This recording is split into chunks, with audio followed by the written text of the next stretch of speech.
aproveitar a boa maré do Brasil para atrair cientistas estrangeiros. Esse é um dos projetos prioritários da Secretaria de Assuntos Estratégicos da Presidência da República. Para conhecer mais os projetos estratégicos de médio e longo prazo para o Brasil, o Diplomacia Entrevista recebe o ministro Moreira Franco.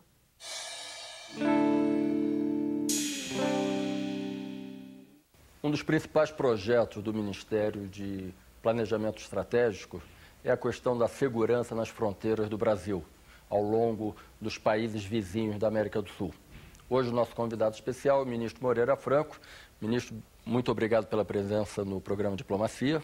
Olha, a alegria é minha. Eu não tenho a menor dúvida que cada vez mais as relações internacionais, a questão diplomática brasileira, a posição do Brasil no exterior passa a ser um elemento fundamental que sai do plano dos punhos de renda, dos bons vinhos e bom papo para o ambiente econômico. A produção, o comércio, o mercado, a transferência de tecnologia, a afirmação da presença do Brasil, da contribuição que o Brasil pode dar, sobretudo aos povos que mais precisam, não só do ponto de vista financeiro, mas pelo exemplo que vem procurando dar de um padrão de crescimento econômico que tem compromisso com a inclusão social. Ministro, século XXI, as dificuldades nas fronteiras já não são mais aquelas do passado, quando havia antagonismo com os países vizinhos, como a Argentina. Hoje, o que norteia esse seu planejamento estratégico para reforçar as fronteiras brasileiras? Olha, a questão não é o planejamento estratégico da SAIC, como estrategicamente deve ser tratada a questão de fronteira no Brasil de hoje. Ano passado houve uma presença muito grande no campo da fiscalização e da repressão, com resultados muito significativos, sobretudo no combate ao narcotráfico, ao crime organizado, ao contrabando na fronteira e a tráfico de pessoas. E agora a tarefa que a SAI recebeu foi de formular uma política de ocupação sustentável da fronteira. Em que consistiria? Consiste em você colocar populações que se organizem nas fronteiras e que possam elas ter condições de vida. Condições não só que falem do presente, mas sobretudo que falem do futuro. Porque é importante que os filhos das famílias que lá estão, eles possam ver naquela área o seu futuro também. Porque não adianta nada você colocar agora e dentro de muito pouco tempo as pessoas serem obrigadas a sair. Então esse programa, na realidade, ele consiste em você definir de imediato quais os equipamentos sociais básicos, fundamentais, escola, saúde, comunicação, transporte, meio ambiente, educação, como também você, numa fase subsequente, você criar engenhos produtivos que garantam sustentabilidade econômica às populações que lá estão. A ocupação por moradores da fronteira em si só já é uma forma de dar segurança a ela? Eu acho que é a mais importante, quer dizer, nós não temos nenhuma vocação nem espírito belicoso. É uma ilusão achar que pela força, pela violência, pela repressão vai se conseguir conter ações predatórias, sejam elas de que natureza criminal, econômica, ambiental, etc. Essas ações elas não são reprimíveis só pela violência.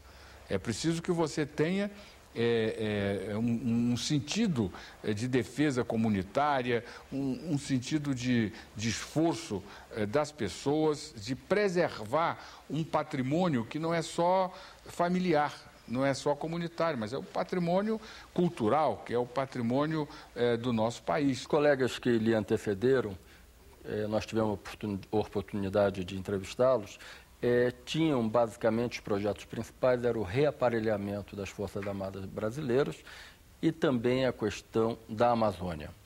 Esses projetos ficaram prontos, deram resultados, foram concretizados? Olha, a questão do reaparelhamento das Forças Armadas é um desafio. É fundamental que nós tenhamos essas soluções postas. Mas, evidentemente, não adianta você ter uma estratégia nacional de defesa se você não tem uma indústria de defesa no país. Você precisa ter soberania na instrumentalização dos equipamentos de defesa. Se você não tem isso, você não tem estratégia. Se você precisar de um equipamento, se você precisar de usar alguma coisa que seja mais forte do ponto de vista dissuasório, se você não produz aqui, você não consegue ter, porque esse é um mercado extremamente restrito.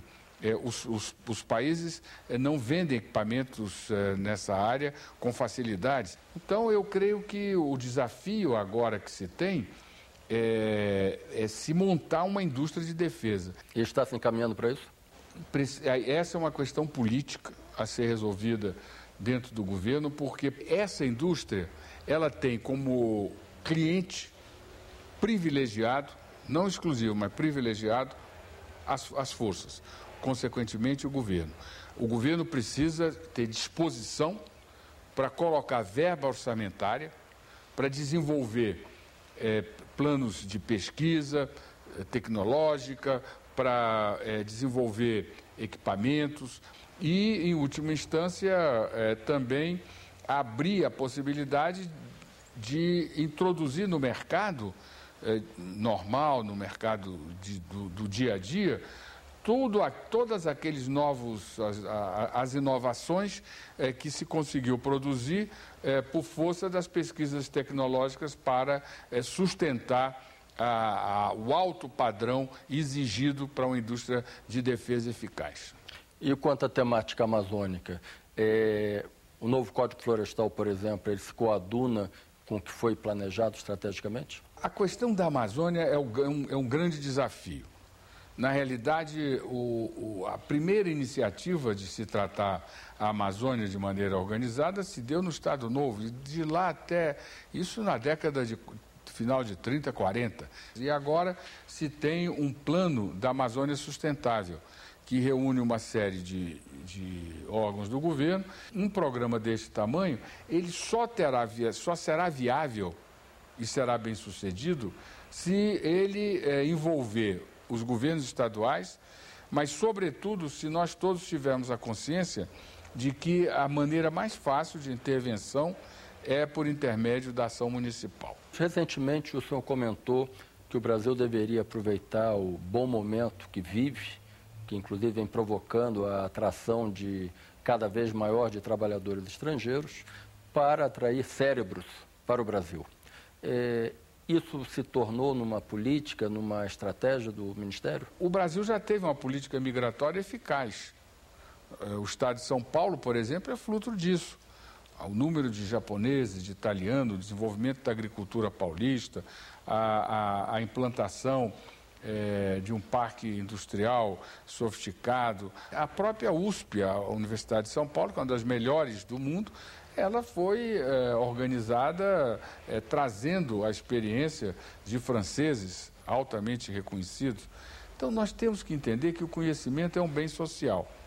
O conhecimento, ele é fundamental para avançar, para acelerar o crescimento, para queimar etapas e para qualificar melhor as pessoas. Os Estados Unidos são o que são por força de um processo migratório extremamente rico. Então, essa disputa é uma disputa que nós não devemos ter medo de ter.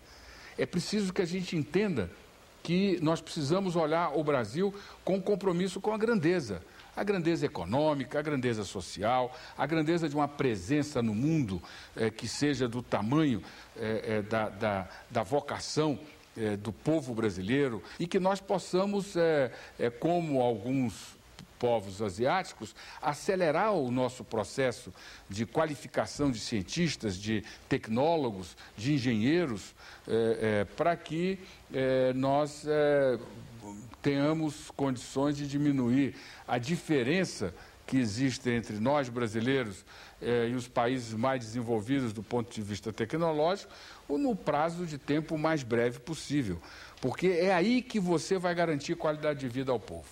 Agora, o senhor vai se encontrar com um grande obstáculo, que são as corporações, principalmente conselhos profissionais, de engenheiros, de medicina, são contra o reconhecimento de diplomas emitidos lá fora e a entrada mais flexível de profissionais. Como superar esse obstáculo? Conversando. E é evidentemente uma questão de bom senso você trazer pessoas para o Brasil que venham nos ensinar. Nós precisamos disso.